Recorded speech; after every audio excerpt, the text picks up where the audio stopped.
जी students, chapter number 6 life process में हमने इन topics में से सबसे पहले न्यूट्रिशन के बारे में पढ़ा और ऑटोट्रोपिक न्यूट्रिशन के बारे में पढ़ा।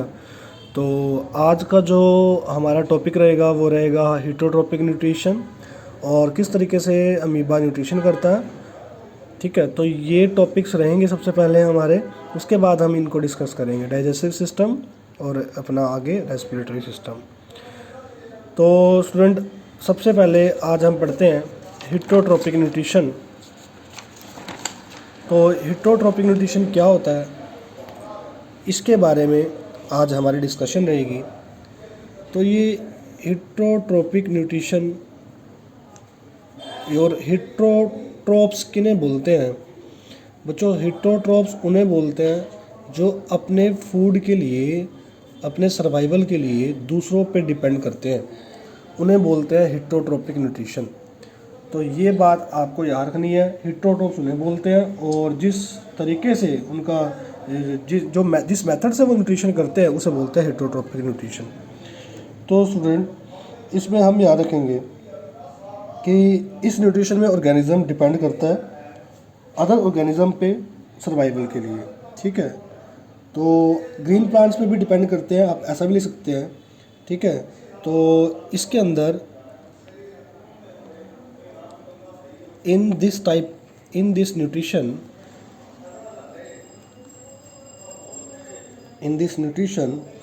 ऑर्गेनिज्म डिपेंड्स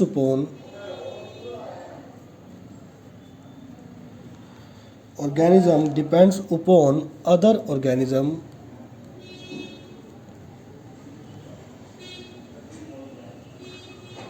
for food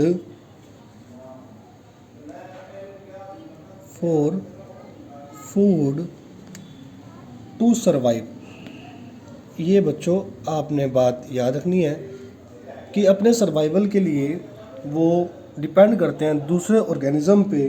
तो यहाँ पर स्टूडेंट आपको बताया गया है कि जो हीटरोट्रोपिक न्यूट्रिशन होता है ये 3 पार्ट में डिवाइड होता है। सबसे पहला पार्ट जो है इसका, उसे बोलते हैं होलोजोइक न्यूट्रिशन। ठीक है, और दूसरा जो है इसका पार्ट वो है सेप्रोफिटिक।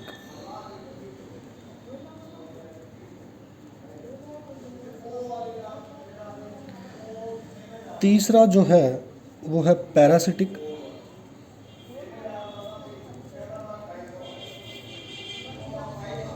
तो स्टूडेंट, यहाँ पर सबसे पहले अगर होलोजोइक न्यूट्रिशन की बात करें तो होलोजोइक न्यूट्रिशन जो है, जो ऑर्गेनिज्म करते हैं वो ह्यूमन बीइंग होते हैं, एनिमल्स होते हैं, तो उन्हें हम होलोजोइक न्यूट्रिशन करते हैं। ये क्या करते हैं, ये ऑर्गेनिज्म अपनी फीड के लिए तो सॉलिड ऑर्गेनिक मैटर पे डिपेंड करते हैं। ठीक है, तो the organism feed by ingesting solid organic matter which is then digested and absorb into their bodies. तो ये प्लांट्स पे डिपेंड करते हैं और सॉलिड बॉडीज़ पे डिपेंड करते हैं। तो इसमें क्या लिखेंगे हम, द ऑर्गेनिज्म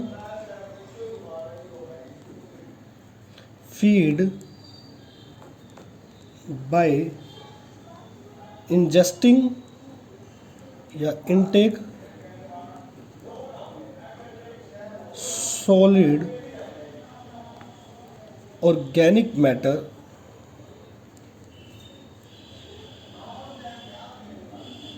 ठीक है, जो कि वो उनकी बॉडी उनको इस ऑर्गेनिक मैटर को एब्जॉर्ब करती है।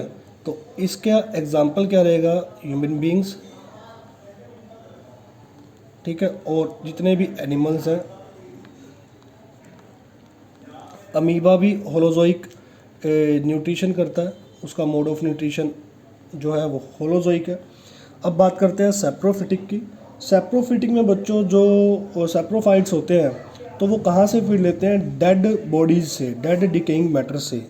तो ये जो इनकी फीड होती है, तो ये फीड कहाँ से लेते हैं, feed on dead and decaying matter. Dead bodies जो होती हैं उनसे ये अपना फूड जो है वो लेते हैं। तो इसके एग्जांपल जो है रहेंगे वो क्या रहेंगे, बैक्टीरिया एंड फंजाई, ये इसके एग्जांपल रहेंगे। अगर बात करें पैरासिटिक की, तो ये लिविंग ऑर्गेनिज्म से अपने न्यूट्रिएंट्स को ऑब्टेन करते हैं। तो ऑब्टेन न्यूट्रिएंट, कहाँ से न्यूट्रिएंट्स ऑब्टेन करते हैं, ये ऑब्टेन करते हैं न्यूट्रिएंट्स लिविंग ऑर्गेनिज्म से, फ्रॉम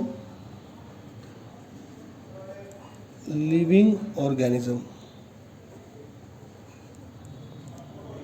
तो स्टूडेंट इसका एग्जाम्पल क्या रहेंगे, आपके जितने भी टेप वॉर्म्स होते हैं, ठीक है, और आपका जितने भी टेप वॉर्म्स होते हैं ये सारे के सारे पैरासाइट्स होते हैं। तो ये बच्चों आपको इसके बारे में आपको याद रखना पड़ेगा कि हेटरोट्रोपिक न्यूट्रिशन 3 तरह का होता है। तो अब जो हमारा अगला टॉपिक रहेगा वो रहेगा न्यूट्रिशन इन अमीबा।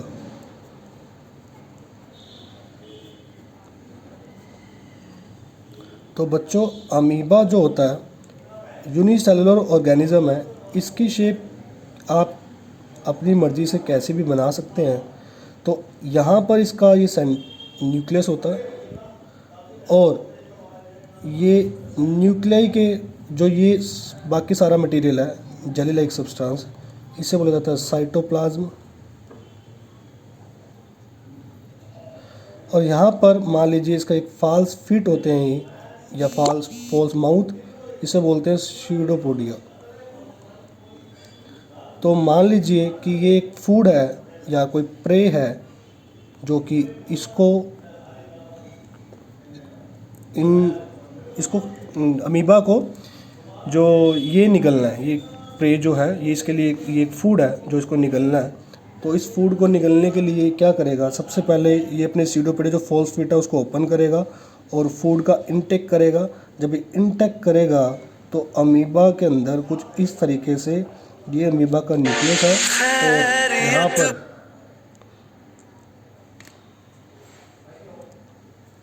और यहाँ पर न्यूक्लियस इस तरीके से है इसका। और जब ये फूड मान लीजिए ये यहाँ पर एंटर कर गया तो ये यहाँ पर इस एरिया में क्या बन गया, ये फूड वैक्यूल। जो ये फूड वैक्यूल है ये अब क्या करेगा, ये इस फूड को एब्जॉर्ब करेगा। एब्जॉर्ब कैसे करेगा, जो यहाँ पर साइटोप्लाज्म के अंदर कुछ एंजाइम्स होंगे, ये एंजाइम्स क्या करेंगे साइटोप्लाज्म में, ये एंजाइम्स इस फूड को तोड़ देंगे। तोड़ने के बाद इसको अमीबा के डिफरेंट पार्ट्स में भेज देंगे। तो अमीबा उस फूड का क्या करेगा, एब्जॉर्प्शन कर लेगा, डाइजेस्ट कर लेगा, और डाइजेस्ट करने के बाद उसका जो साइज़ है थोड़ा सा कुछ इस तरीके से इंक्रीज़ हो जाएगा, ठीक है। तो अब जब ये क्या करेगा, इसके बाद ये अपना वेस्ट जो है वही वेस्ट को बाहर यहाँ से एक्सक्रीट करेगा, ठीक है। ये वेस्ट क्या करेगा, एक्सक्रीट करेगा। तो वेस्ट एक्सक्रीट करने के बाद, एक्सक्रीशन करने के बाद ये दोबारा से अपने जो ओरिजिनल साइज़ है उसमें बदल जाएगा।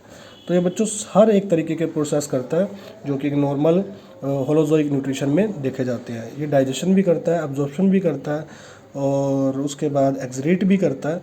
तो ये आपको अमीबा के बारे में बात ध्यान रखनी है।